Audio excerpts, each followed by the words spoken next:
Many of the GOP presidential contenders are taking direct aim at Donald Trump's controversial immigration plan. But despite the criticism, some of Mr. Trump's proposals are similar to what other Republican candidates are backing on the campaign trail.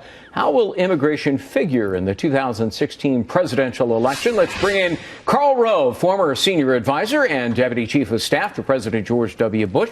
He is also a Fox News contributor. Karl, great to see you. Do you worry that Hispanics, because of Trump and his hard line on immigration, will view the entire party in the 2016 election, Republicans, with hostility? I do worry about it some, but let's put this all in perspective.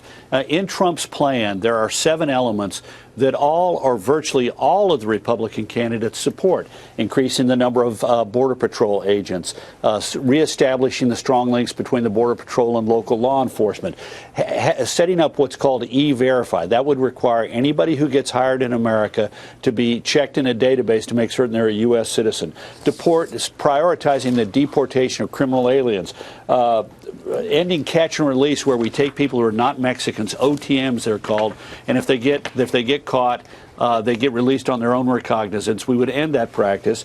We had ended it under the Bush administration. Obama began catch and release again, defund the sanctuary cities, and then increase penalties for visa overstays. Those 7 elements are pretty much, they're in the Trump plan, and they are adopted by and it's supported by all or virtually all of the candidates. There are, however, a series of proposals in Trump's plan that do create problems and controversies, and that's where the differeres are between the candidates. Well, I mean, look, he takes very dogmatic and strident rhetoric to the table, and for better or for worse, he's getting a lot of attention. He's leading in the polls among Republicans. He says things like, they gotta go, referring to illegal immigrants, and that doesn't seem to match what Americans believe.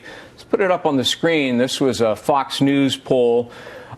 Deport as many as possible, along the lines that Donald Trump is suggesting, although he says they all have to go. That's 30%. But look at this. Set up a system to become legal. 64%. That is anathema to Donald Trump. So isn't he running strongly against the general election grain? Absolutely. In fact, he's running against the grain of the Republicans. In July, Gallup did a poll. 50% of Republicans said that people who are here illegally could remain, provided they met certain unspecified requirements. 18% said that they could remain and work. 31% said deport them all. Now, my suspicion is that 31% would be a smaller number if you attach to it what Mr. Trump also says, which is that you take children of illegal aliens who are born in the United States and you ship them out of the country as well with their families. They have constitutional right under the 14th Amendment to U.S. citizenship, having been born on U.S. soil. Right. And I think, we would have a lot of stories of, here in Texas, there was a series of stories about valedictorians of our high schools who would be forced to leave under a plan like this. But you heard Trump on O'Reilly last night saying, gee, this needs to be tested in the courts, and he suggested it wouldn't hold up.